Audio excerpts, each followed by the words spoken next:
వాళ్ళే పుట్టింది క్రైస్తవ కుటుంబంలోనే కదా,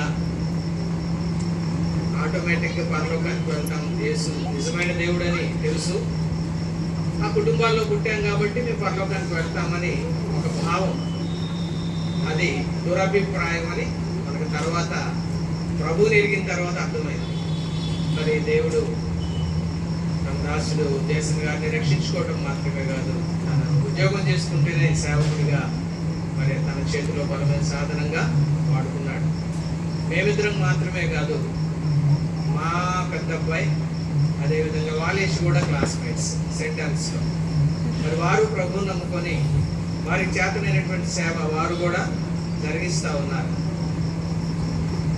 ఈ లోకంలో ప్రభువుని ఎరగడం, ప్రభు అయినటువంటి యేసుక్రీస్తు వారిని సొంత రక్షకునిగా అంగీకరించి రక్షించబడటం కంటే గొప్ప భాగ్యం ఏది లేదు. మనందరికీ తెలుసు, పరిశుద్ధ గ్రంథం అనేటువంటి బైబిల్లో మోషే గారు మొదటి బైబిల్ గ్రంథంలో 5 పుస్తకాలు రాస్తూ ద్వితీయోపదేశకాండం ముగింపులో 33వ అధ్యాయంలో ఒక అద్భుతమైనటువంటి మాట ఇశ్రాయేలు గురించి చెప్పినటువంటి మాట మనందరికీ కూడా తెలుసు. ఏమంటాడు? 33:29లో, ఓ ఇశ్రాయేలు, నీ భాగ్యం ఎంత గొప్పది, యెహోవా రక్షించిన నిన్ను పోలిన వాడు ఎవడు? యెహోవా రక్షించిన నిన్ను పోలిన వాడు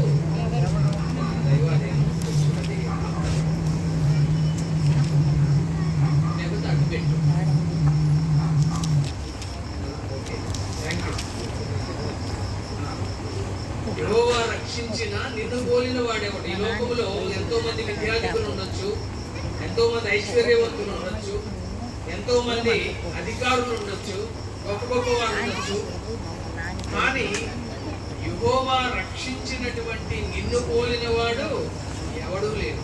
ఎందుకంటే ప్రభు అయినటువంటి యేసుక్రీస్తు వారిని నమ్ముకొని రక్షించబడినటువంటి ఒక వ్యక్తితో పోల్చదగిన వ్యక్తి మరొక రక్షించబడినటువంటి వ్యక్తి. అనగా అంత విలువ ఒక విశ్వాసికి దేవుడు అనుగ్రహించాడు. కాబట్టి అతి గొప్ప భాగ్యాన్ని మరి మేము పొందుకోవడం ధన్యత. ఈ సమయంలో దేవుడు జేసన్ గారిని, వారి సతీమణి గారిని ప్రేమించి ఇచ్చిన కుమారుడు వాలేష్ని దేవుడు ప్రేమించి తనకు సాటి అయినటువంటి సహకారం ఇచ్చినటువంటి జయశ్రీని, వారిద్దరిని కూడా దేవుడు ప్రేమించి వారిని దర్శించి వారికి అనుగ్రహించినటువంటి కుమారుడు జాన్ డొమినిక్. మరి తల్లి గర్భమున దేవుడు ఈ భూమి మీద జన్మింపజేసి నేటికి 1 సంవత్సరం అవుతా ఉంది. గడిచిన సంవత్సర కాలమంతా కూడా దేవుడు తన కృపలో ఆ బిడ్డను భద్రపరిచి మరి ఈరోజు ఆ బిడ్డకు మరొక నూతన సంవత్సరాన్ని దయాకిరీటంగా ప్రసాదించాడు. మరి ఇది ఒక సంతోషకరమైనటువంటి శుభ సందర్భం. ఇది దేవుడు చేసినటువంటి మేలు. మనమందరం కూడా ప్రతి పుట్టినరోజు స్తుతి కూడికల్లో సహజ సిద్ధంగా మనం చదువుకునేటువంటి లేఖన భాగం 127వ కీర్తన. ఇది మహాజ్ఞాని అయినటువంటి సొలొమోను రాసినటువంటి కీర్తన. సహాయకరంగా ఒక మాట అందులో నుంచి మనము చదువుకుందాం. 127వ కీర్తనలో నుంచి మాట చదివి నేను జ్ఞాపకం చేస్తాను. ఇక్కడ 3వ వచనం 4వ వచనంలో, కుమారుడు యెహోవా అనుగ్రహించు స్వాస్థ్యము, గర్భఫలము ఆయన ఇచ్చు బహుమానమే. యవన కాలమందు పుట్టిన కుమారులు బలవంతుని చేతిలోని బాణముల వంటి వారు, వారితో తన అమ్ముల పొది నింపుకొనిన వాడు ధన్యుడు. అట్టివారు సిగ్గుపడక గుమ్మములో తమ విరోధులతో వాదించుదురు అనేటువంటి మాట మనం చూస్తా ఉన్నాం. అలాగైతే ఈ భూమి మీద ఆది ఆదాము హవ్వ ద్వారా మానవులమైన మనందరం కూడా ఈ భూమి మీద ఉనికిలోకి వచ్చాం. దేవుని యొక్క జగత్తు పునాది వేయబడక మునిపే ఆయన యొక్క ప్రణాళిక సంకల్పం చొప్పున దేవుడి భూమి మీద తన స్వహస్తాలతో తన స్వరూపంలో ఆది ఆదామును నిర్మించడం మాత్రమే కాదు, అతనికి సాటి అయినటువంటి సహకారిగా అతని ప్రక్కటెముక నుండి అవ్వమ్మను నిర్మించి మరిద్దరిని కూడా పరిశుద్ధ వివాహం ద్వారా భార్యాభర్తలుగా జతపరిచి దేవుడు వారిని ఆశీర్వదించాడు. వారిని ఆశీర్వదించిన విధానం మనం గమనించినప్పుడు దేవుని యొక్క ఏర్పాటు కుటుంబం అనేది, కుటుంబ వ్యవస్థ అనేది దేవుని యొక్క ఆలోచన. ఇది మానవుడు అనుకొని కుటుంబాన్ని ఏర్పాటు చేసుకుంది కాదు, కానీ కుటుంబం అనేది దేవుని యొక్క ఆలోచన, దేవుని యొక్క తలంపు, దేవుని యొక్క ప్రణాళిక. దేవుడు వారిని భార్యాభర్తలుగా జతపరిచిన తర్వాత వారిని ఆశీర్వదించిన విధానం మనకి ఈనాడు అది ఒక ఆశీర్వాదకరమైనటువంటి విధానంగా మనం కూడా గమనించవచ్చు. ఆదికాండ గ్రంథం 1వ అధ్యాయం 28వ వచనం మనం చూస్తే, దేవుడు వారిని ఆశీర్వదించెను. దేవుడు మానవులను ఆశీర్వదించడానికి ఇష్టపడుతున్నటువంటి వాడు. తన పోలికలో తన స్వరూపంలో చేయబడినటువంటి మానవుడిని ఆశీర్వదించడానికి ఇష్టపడుతున్న దేవుడు ఏమని ఆశీర్వదించాడంటే, మీరు ఫలించి అభివృద్ధి పొంది విస్తరించి భూమిని నిండించి దానిని లోపరచుకొనుడి. చూడండి, మీరు ఫలించాలి, అభివృద్ధి పొందాలి, విస్తరించాలి, భూమిని నిండించాలి. 4 రకాలైనటువంటి ఆశీర్వాదాలు ఇక్కడ మనకు కనబడతా ఉన్నాయి. మొదటిగా భార్యాభర్తలుగా జతపరచబడిన వారిద్దరూ కూడా వారు ఫలించాలి అంటే వారి ద్వారా సంతానం కలగాలి. ఇది దేవుని చిత్తం. వారు ఆ విధంగా సంతానము అని వారు ఫలించాలనేది. రెండవదిగా అభివృద్ధి పొందడం, అనగా అది ఈ లోకపరమైనది అంత మాత్రమే కాదు, సంతానపరమైనది కూడా. అనగా ఇప్పుడు జేసన్ గారు జ్ఞాపకం చేశారు, జాన్ డొమినిక్ 3వ తరం. ఆ విధంగా తరం వెంబడి తరం అభివృద్ధి పొందాలి, తర్వాత విస్తరించాలి. అంటే ఆ దినాల్లో దేవుడు మానవులను ఏదేను వనములో ఉంచాడు. ఆ ఏదేను వనములో నుండి ఈ భూమి అంతటి మీద మానవులు విస్తరించారు. అంత మాత్రమే కాదు, వారు భూమిని లోబరుచుకోవాలి. ఇది ఆది మానవుడికి ఇచ్చినటువంటి, ఆది ఆదాముకి ఇచ్చినటువంటి ఆశీర్వాదము ప్లస్ ఆజ్ఞ. అయితే నేను ఆదాము యొక్క విధేయత గురించి నేను ఇప్పుడు మాట్లాడదలుచుకోలేదు, కానీ ఆదాము ఒక కుటుంబంగా ఏ విధంగా అభివృద్ధి పొందాడు. సొలొమోను, జ్ఞాని అయినటువంటి సొలొమోను 127వ కీర్తనలో తెలియజేసినట్లుగా, కుమారులు యెహోవా అనుగ్రహించు స్వాస్థ్యము, గర్భఫలము ఆయనించు బహుమానం.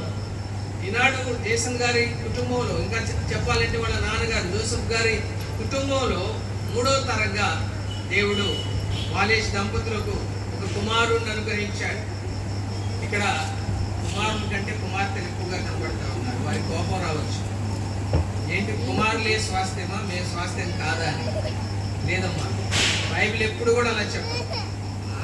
అక్కడ కుమారులు అని ఉన్నటువంటి ఆ పదం కుమార్తెలకు కూడా వర్తించేటువంటి పదం. కుమారులు అదేవిధంగా కుమార్తెలు కూడా దేవుడు అనుగ్రహించేటువంటి స్వాస్థ్యమే తల్లిదండ్రులకి. అంత మాత్రమే కాదు, వారు బహుమానం అని కూడా మనం చూస్తా ఉన్నాం. ఎందుకు ఒక స్వాస్థ్యముతో, ఒక బహుమానముతో దేవుడు మనకిచ్చే సంతానాన్ని పోల్చాడు. కుమారుడైనా కుమార్తె అయినా అంటే మనుషులుగా మనము మన భౌతిక జీవితాల్లో ఎరిగినటువంటి సంగతి ఏంటంటే, మన వ్యక్తిగత జీవిత అనుభవం ఏంటంటే, ఒక స్వాస్థ్యాన్ని మనం ఎంత భద్రంగా కాపాడుకుంటాం కదా. స్వాస్థ్యం అంటే ఈలోక పరంగా మనం ఆలోచిస్తే మన తల్లిదండ్రుల నుంచి మనకు వచ్చినటువంటిది స్వాస్థ్యం. సామెతల గ్రంథంలో కూడా సొలొమోన్ గారు చెప్తారు, గృహమును విత్తమును పితరులు ఇచ్చిన స్వాస్థ్యం. స్వాస్థ్యం అంటే ఆ స్వాస్థ్యాన్ని మనం చాలా జాగ్రత్తగా కాపాడుకుంటా ఉంటాం. అదేవిధంగా బహుమానాలు అంటే మనం మన మానవ జీవితంలో భౌతికంగా ఈ లోకంలో జీవిస్తూ ఉండగా మన చదువుల్లో కానివ్వండి, ఆటల్లో కానివ్వండి, మరికొన్ని పోటీల్లో కానివ్వండి, మనం బహుమానాలు గెలుచుకుంటూ ఉంటాం. ఆ గెలుచుకున్న బహుమానాల్ని మనం ఎంత జాగ్రత్తగా మనం ఒక డిస్ప్లే చేసి పెట్టుకుంటూ ఉంటాం మన ఇంట్లో. ఇది నేను పలానప్పుడు ఇదిగో ఈ బహుమానం నాకు వచ్చింది. ఎంత భద్రంగా కాపాడుకుంటాం బహుమానం అనేది, విలువైనదిగా మనం ఎంచుతాం. దేవుడు ఎందుకు స్వాస్థ్యముతో బహుమానంతో మన బిడ్డల్ని పోల్చాడంటే, దేవుడు వారిని మనకి స్వాస్థ్యంగా బహుమానం ఇచ్చాడంటే అంత భద్రంగా మన బిడ్డల్ని చూసుకోవాలి జాగ్రత్తగా, దేవుని యొక్క ఉద్దేశం అండి. అలాగైతే తల్లిదండ్రులమైనటువంటి మనము మన బిడ్డల్ని ఎంత జాగ్రత్తగా మనం చూసుకుంటా ఉన్నాము. నేను ఒక మాట జ్ఞాపకం చేస్తాను. దేవుడు మనకిచ్చినటువంటి బిడ్డల్ని మనం ఏ విధంగా పెంచాలనే దానికి మన ప్రభు అయినటువంటి యేసుక్రీస్తు వారు మన రక్షణ కొరకై ఈ భూమి మీద మానవుడిగా జన్మించినప్పుడు ఆయన తల్లి గర్భాన ఒక శిశువుగా జన్మించిన సందర్భంలో మనం ఏ విధంగా ఈ లోకంలో తల్లి గర్భం నుండి జన్మించామో ప్రభు కూడా ఆ విధంగా జన్మించాడు. కానీ ప్రభు వారి యొక్క యేసు ప్రభు యొక్క జన్మ ప్రత్యేకమైనటువంటి జన్మ. మనము తల్లిదండ్రులకు జన్మించాము. ప్రభు అయినటువంటి యేసుక్రీస్తు వారు కన్య గర్భాన జన్మించాడు. కన్యగా ఉండగానే పరిశుద్ధాత్మ శక్తి ద్వారా జన్మించినటువంటి కుమారుడు మన ప్రభు అయిన యేసుక్రీస్తు వారు. ఆయన జన్మతః పరిశుద్ధుడు, జీవితాన్ని బట్టి కూడా పరిశుద్ధుడు. ఆ పరిశుద్ధుడు మరి ఏ విధంగా తల్లిదండ్రులు మరి పుట్టబోయే ముందే మరియమ్మ గారికి గబ్రియేలు దేవదూత ద్వారా వెల్లడి చేయబడింది. ఏమని? పుట్టబో శిశువు పరిశుద్ధుడై దేవుని కుమారుడు అనబడతాడు. ఆయన తన తండ్రి అయినటువంటి దావీదు సింహాసనాన్ని అధిష్ఠించి యుగయుగములు ఆ దావీదు సింహాసనాన్ని ఏల్తాడు అని చెప్పాడు. పుట్టబోయే శిశువు దేవుని కుమారుడని మరియమ్మకు తెలుసు. కాబట్టి ఆ దేవుని కుమారుణ్ణి తమ కుమారుడిగా వారు ఏ విధంగా పెంచారు, ఎంత భయభక్తులతో పెంచారంటే ఒక మాట నేను జ్ఞాపకం చేస్తాను. లూకాసు వార్త 2వ అధ్యాయములో నేను ఒక మాట మనందరికీ కూడా ఇది మాదిరికరమైనటువంటి మాటగా నేను జ్ఞాపకం చేస్తాను. 2వ అధ్యాయము 21వ వచనం నుండి నేను చదువుతున్నాను. కొన్ని సంగతులు గమనించండి. ఆ శిశువునకు అంటే మరియమ్మ గర్భాన శిశువుగా జన్మించినటువంటి ప్రభు అయినటువంటి యేసుక్రీస్తు వారికి సున్నతి చేయవలసిన 8వ దినము వచ్చినప్పుడు గర్భమందు ఆయన పడక మునుపు దేవదూత చేత పెట్టబడిన యేసు అను పేరు ఆయనకు పెట్టిరి. చూడండి, దేవుని చిత్తాన్ని ఈ తల్లిదండ్రులు పుట్టిన శిశువు పట్ల ఏ విధంగా నెరవేర్చారు అనేది ఆయన యొక్క పేరులో కూడా వారు ఆ యొక్క మరి దేవుని భయభక్తులు మరి దేవుని యందు భయభక్తులు వారు ప్రకటించారన్నట్టుగా మనం చూస్తా ఉన్నాం. ఎందుకంటే వారు ఏదో ఒక పేరు పెట్టుకోవచ్చు, కానీ దేవుడు నిర్దేశించాడు గబ్రియేలు దేవదూత ద్వారా. కాబట్టి దేవదూత ద్వారా వెల్లడి చేయబడినటువంటి పేరే యేసు ప్రభు అని, యేసని ఆ శిశువుకు పెట్టారు. యేసు అంటే రక్షకుడు అనే సంగతి మనకు తెలుసు. తర్వాత మోషే ధర్మశాస్త్రం చొప్పున వారు తమ శుద్ధి చేసుకుని దినములు గడిచినప్పుడు ప్రతి తొలుచూలు మగపిల్ల ప్రభువుకు ప్రతిష్ఠ చేయబడవలెనని ప్రభు ధర్మశాస్త్రమందు వ్రాయబడినట్టు ఆయనను ప్రభువుకు ప్రతిష్ఠించుటకును, ప్రభు ధర్మశాస్త్రమందు చెప్పబడినట్లు గువ్వల జతలైనను 2 పావుర పిల్లలను బలిగా సమర్పించుటకును వారు ఆయనను యెరూషలేమునకు తీసుకొని పోయిరి. తల్లిదండ్రులారా జాగ్రత్తగా వినండి. ఇక్కడ మనం తల్లిదండ్రులుగా ఉన్నాం. ఇంకా చిన్న బిడ్డల తల్లిదండ్రులు ఉన్నారు. ముఖ్యంగా ఈరోజు ఈ ఫంక్షన్కి ఆద్యులైనటువంటి బాలేష్ జయశ్రీతో నేను చెప్తా ఉన్నాను. దేవుడు మీకు ప్రసాదించినటువంటి ఈ బహుమానం జాన్ డొమినిక్, ఈ స్వాస్థ్యం. అమ్మ జాగ్రత్తగా వినండి దయచేసి. సమయాన్ని మనం అన్ని పనులు పెట్టుకొని వచ్చాం. కొద్దిసేపు దేవుని మాటలు వింటే అది ధన్యత. దేవుని మాటలు మన చెవుల్లోంటి మన హృదయంలోకి వెళ్ళి మనకెంతో మేలు చేస్తాయి దేవుని మాటలు. కాబట్టి జాగ్రత్తగా వినండి. ఆ తల్లిదండ్రులకి నేను దేవుని లేఖనాల ఆధారంగా నేను చెప్తూ ఉన్నాను. ఇక్కడ ఉన్న తల్లిదండ్రులకి, ఇంకా బిడ్డలు చిన్న వయసులో ఉన్న తల్లిదండ్రులకు పర్టికులర్గా చెప్తా ఉన్నాను. ఇక్కడ ప్రభు అయినటువంటి యేసుక్రీస్తు వారి యొక్క తల్లిదండ్రులు ఆయనను ఎంత జాగ్రత్తగా పెంచారో. దేని ప్రకారం పెంచారంటే దీని ప్రకారం పెంచారండి. ఈ గ్రంథం ప్రకారం పెంచారు. ఆ శిశువుకు వారు ఏం చేయాలో ఈ గ్రంథంలో వెల్లడి చేయబడగా ఈ గ్రంథంలో వెల్లడి చేసిన ప్రకారం వారు ఆ శిశువుకు చేశారు. చూడండి, 8వ దినాన సున్నతి చేశారు. ధర్మశాస్త్ర విధి అది ఇశ్రాయేలులకు మాత్రమే మన సంబంధం లేదు. కానీ నేను ఇక్కడ జ్ఞాపకం చేయదలిచింది ఏంటంటే దేవుని లేఖనాలను ఆధారం చేసుకొని మన బిడ్డలను పెంచాలనేదే ఇక్కడ హెచ్చరిక. చూడండి, 8వ దినాన మరి సున్నతి చేశారు. అంత మాత్రమే కాదు, ధర్మశాస్త్ర ప్రకారం ఆయన పట్ల చేయవలసినటువంటి విధులను చేయడానికి ఆయన్ని దేవాలయానికి తీసుకెళ్ళినట్టు మనం చూస్తా ఉన్నాం. చూడండి, దేవాలయానికి ఎన్ని రోజుల శిశువు అండి? ఎన్ని రోజులు? 8 రోజుల శిశువు. సహజంగా మనం ఏం చేస్తాం? దాదాపు 2-3 నెలల దాకా బయటకు తీసుకురాం మనం. కానీ దేవుని సన్నిధి అనేది ఎంత విలువైనదో యేసు ప్రభు వారి యొక్క ఈ లోక తల్లిదండ్రులు ఎరిగారు. కాబట్టి ఆయన్ని ఆ ధర్మశాస్త్ర విధి చొప్పున చేయడం కొరకు దేవాలయానికి యెరూషలేముకు తీసుకొని పోయారు. ఎక్కడి నుండి తీసుకొని పోయారు యెరూషలేముకి? ఆయన ఎక్కడ జన్మించాడు? బెత్లెహేములో జన్మించాడు.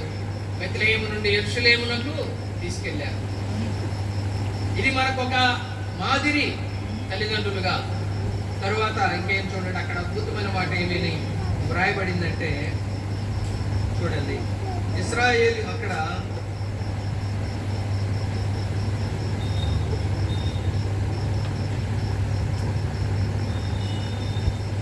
39వ వచనం, లూకా 2:39. ఈ మాట అందరూ జాగ్రత్తగా వినండి. లూకా 2:39. అంతటా వారు ప్రభువు ధర్మశాస్త్రము చొప్పున సమస్తము తీర్చిన పిమ్మట అప్పుడు తిరిగి వెళ్ళారు. చూడండి, నజరేతు నుండి వచ్చారు, నజరేతుకు తిరిగి వెళ్ళారు. అంటే ఇక్కడ మనకి హెచ్చరిక మాట ఏంటంటే, మనం అనుసరించవలసిన మాదిరి మాట ఏంటంటే, ధర్మశాస్త్రము చొప్పున సమస్తము తీర్చిన పిమ్మట వెళ్ళారు. అలాగైతే ఈనాడు మనం కూడా మన బిడ్డల పట్ల నెరవేర్చవలసినవి ఏంటి? ఇక్కడ మరొక మాట కూడా ఆ తల్లిదండ్రుల మాదిరిని చూపించి ముందుకు వెళ్తారు. ఆ క్రింద వచనానికి వస్తే, బాలుడైనటువంటి యేసు జ్ఞానముతో నిండుకొనుచు ఎదిగి బలము పొందుచుండెను, దేవుని దయ ఆయన మీద. తరువాత 41వ వచనం, పస్కా పండుగప్పుడు ఆయన తల్లిదండ్రులు ఏటేటా యెరూషలేమునకు వెళుచుండువారు.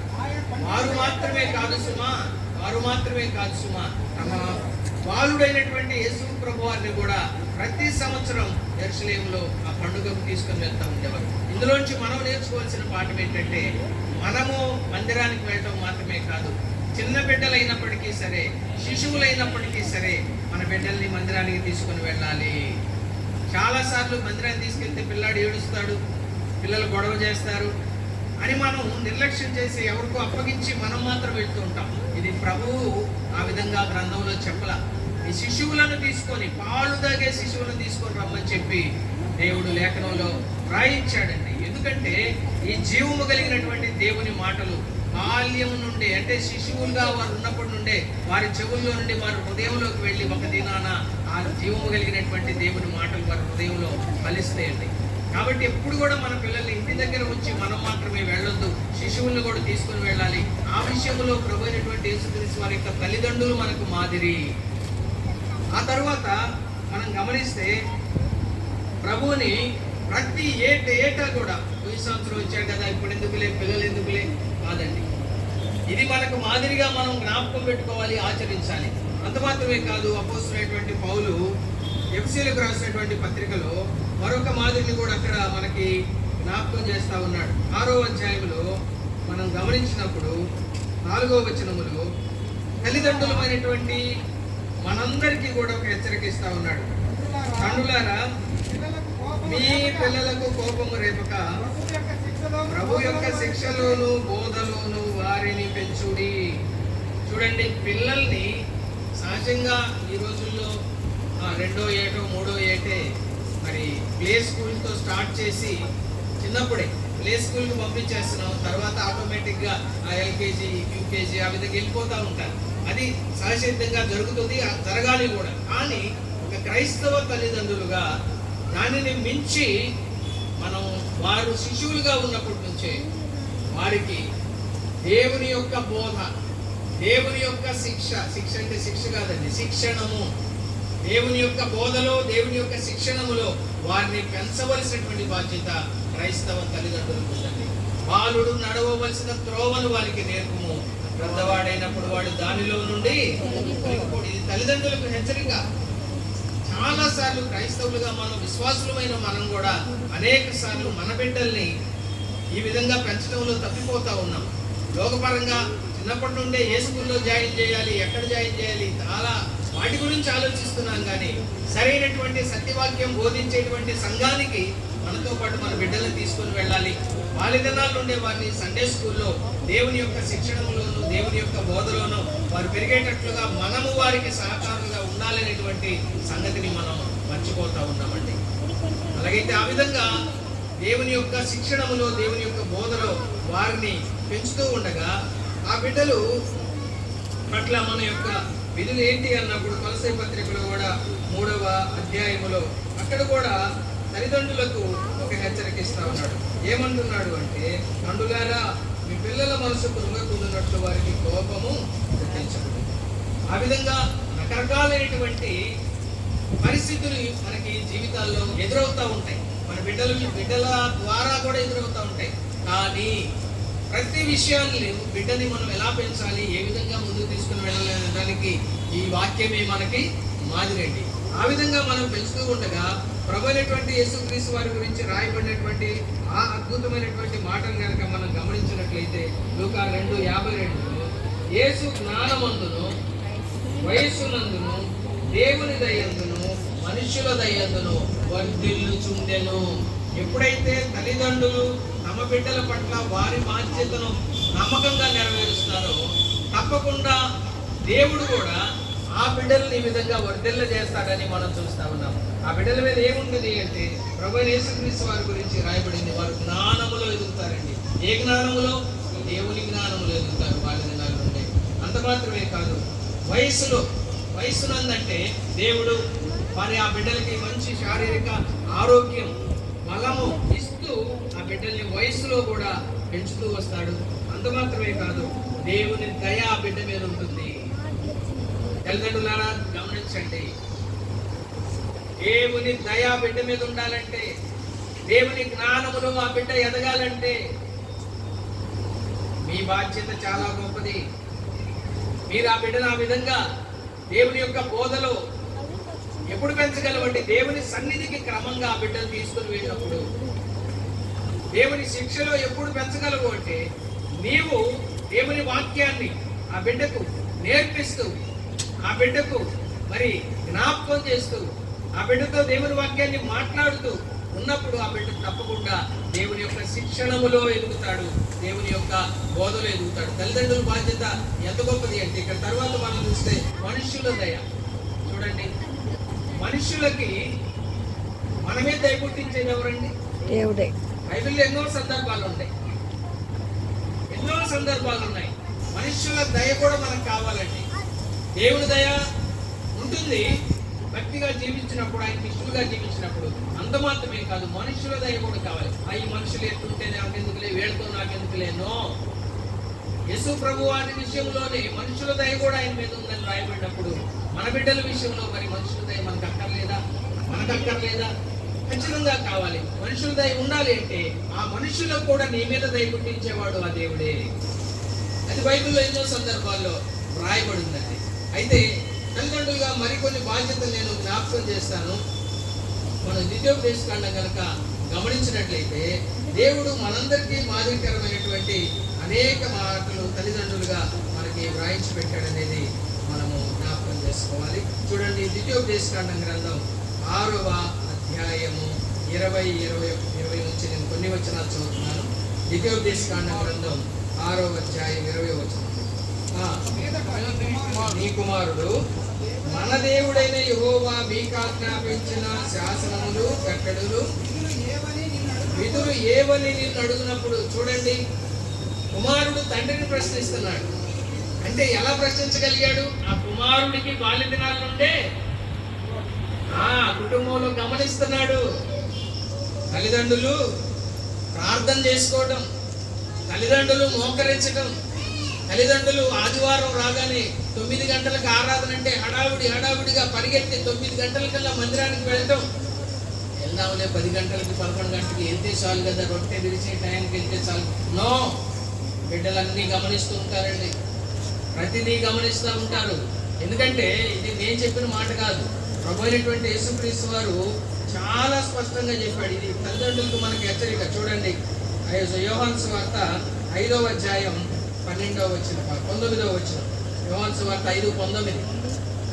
తండ్రి ఏది చేయుట కుమారుడు చూచునో. అమ్మ జాగ్రత్తగా వినండి తల్లిదండ్రులారా, హెచ్చరిక. వాలేష్, జయశ్రీ, మీ ఇద్దరికి హెచ్చరిక. తండ్రి ఏమి చేయుట కుమారుడు చూచునో, తల్లి ఏమి చేయుట కుమార్తె చూచునో, అదే కానీ తనంతట తాను ఏమీ చేయనేరడు.